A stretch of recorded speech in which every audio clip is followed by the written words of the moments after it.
Lorsque deux domaines de savoir sont mis ensemble et donnent naissance à une expertise recherchée, moderne et innovante, cela s'appelle de la spécialisation. Il s'agit ici de découvrir le métier de médecin informaticien qui est un alliage de la médecine et de l'informatique.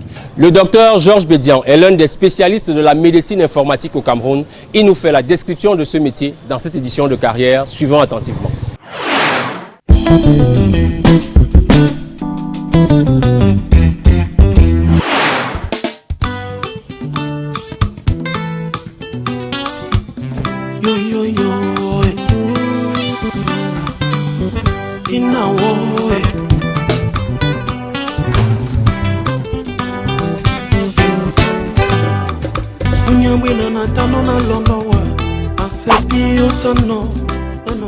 Disons qu'un médecin informaticien, c'est un spécialiste dans le domaine qui appelle l'informatique médicale.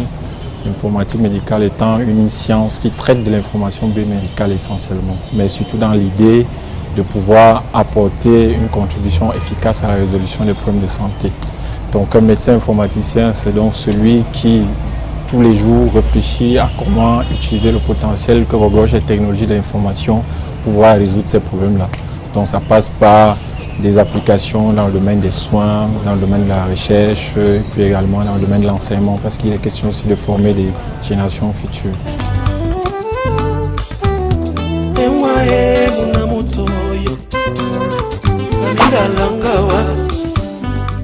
Le travail d'un médecin informaticien tient sur 3 piliers. Donc il y a un volet opérationnel qui consiste à développer un certain nombre d'applications qui servent à résoudre des problèmes dans le milieu médical. L'autre pilier, c'est aussi l'intérêt de la spécialité pour des aspects plus généraux de type santé publique.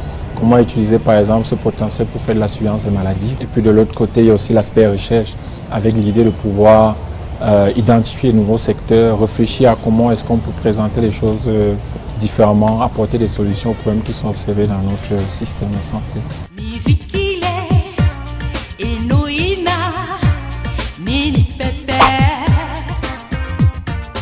Particulièrement, j'ai travaillé dans plusieurs équipes. Donc, une des applications les plus connues dans laquelle j'ai travaillé, c'est l'utilisation, par exemple, d'un logiciel qui fait de l'enseignement à distance. Une autre application sur laquelle j'ai travaillé, c'est l'utilisation d'un logiciel de téléexpertise, avec l'idée de pouvoir mettre en relation plusieurs professionnels pour pouvoir discuter des cas cliniques difficiles. Dans notre contexte, c'est important parce que très souvent, on est face à des situations où les médecins, n'ayant pas suffisamment de compétences, ne peuvent pas prendre des décisions et prendre des cas convenablement. Donc l'idée, c'est de pouvoir mettre en relation tous ces professionnels pour qu'ils travaillent.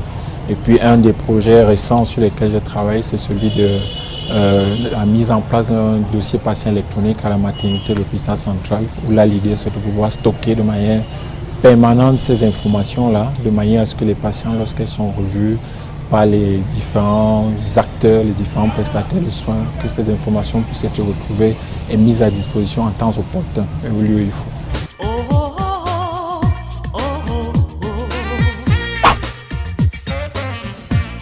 Je crois qu'il faudrait avoir eu quand même un goût par le passé pour les technologies.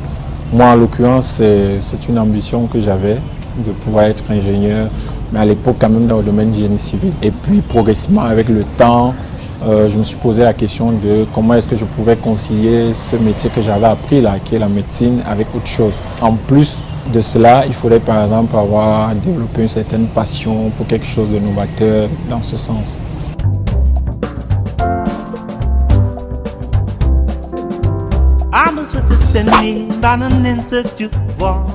Pour être médecin informaticien, il faut avoir aussi bien des connaissances solides dans le domaine médical que dans le domaine informatique. Malheureusement, on n'a pas encore d'école au Cameroun qui propose ça. Moi, j'ai dû acquérir en fait ces connaissances-là à l'étranger, en Suisse notamment. Bon, disons que ça fait partie des nouveaux métiers dans le domaine de la santé. Et comme toute nouvelle chose, ça coûte encore relativement cher. Moi, j'ai séjourné là-bas pendant à peu près 8 ans et chaque année, il fallait payer, débourser à peu près 3,5 millions à 4 millions de francs pour être formé. Donc, c'est une formation qui coûte assez cher pour l'instant. Je pense qu'il n'y a pas d'âge limite.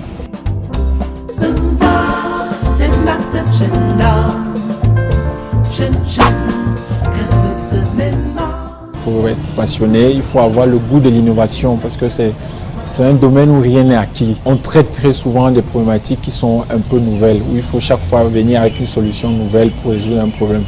Donc, passion, innovation sont pour moi les deux qualités qu'il faudrait avoir. Et puis, éventuellement, la capacité à pouvoir identifier les problématiques dans lesquelles les technologies pourraient apporter un plus.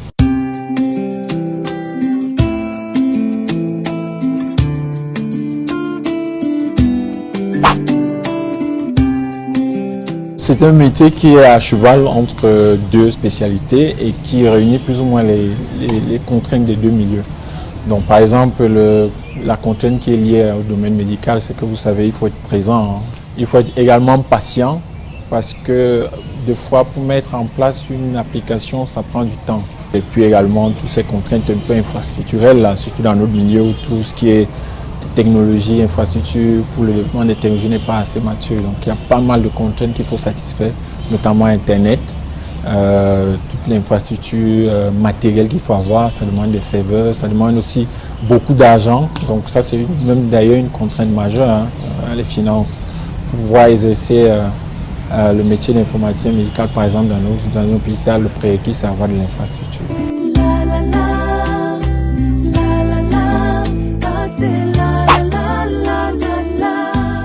Je pense que le principal avantage, c'est de faire un domaine novateur et puis avoir l'impression qu'on peut contribuer par son action à améliorer notre système de santé. Disons que là où j'étais, un médecin informaticien normal, hein, sans avoir une compétence particulière, donc ou soit un rang administratif particulier, gagne entre 10 et 15 millions de francs CFA par mois.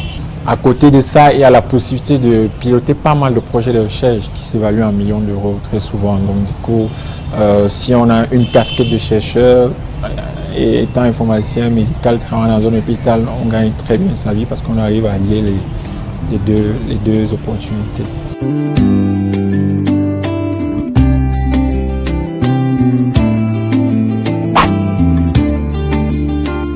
La première perspective, c'est de pouvoir travailler dans un environnement médical, notamment dans un hôpital comme médecin informaticien, où là on est chargé de mettre en place un certain nombre d'applications qui visent à soutenir le fonctionnement de l'hôpital. On a des perspectives aussi dans le domaine de la recherche. C'est un domaine qui est très à la pointe maintenant, donc il y a pas mal de financement qui vise à voir comment est-ce que utiliser cette technologie pour améliorer le système de santé en proposant des alternatives. Donc il y a pas mal de projets, d'opportunités à ce niveau. Il y a des opportunités aussi au niveau des organismes internationaux qui ont du mal à trouver des gens qui ont cette vision en fait de la spécialité, qui est reconnue justement comme une spécialité, mais où il manque de personnel. Donc ça, il y a aussi cette perspective-là. Et puis la dernière perspective, c'est le domaine de l'entreprise. Hein. Donc tous les grands constructeurs, que ce soit Siemens, Philips et tout, ils cherchent des gens qui ont ce profil-là pour coordonner leurs projets de développement de technologies médicales.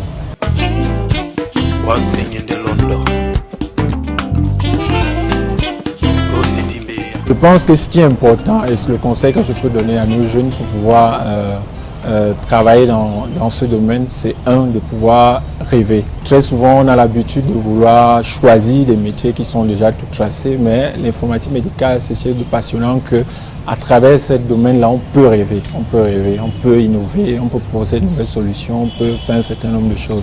Et pour cela, il faut développer un certain nombre d'attitudes très tôt, surtout l'intérêt pour l'informatique et puis commencer à analyser progressivement comment est-ce que je peux faire pour pouvoir changer un certain nombre de choses dans mon domaine.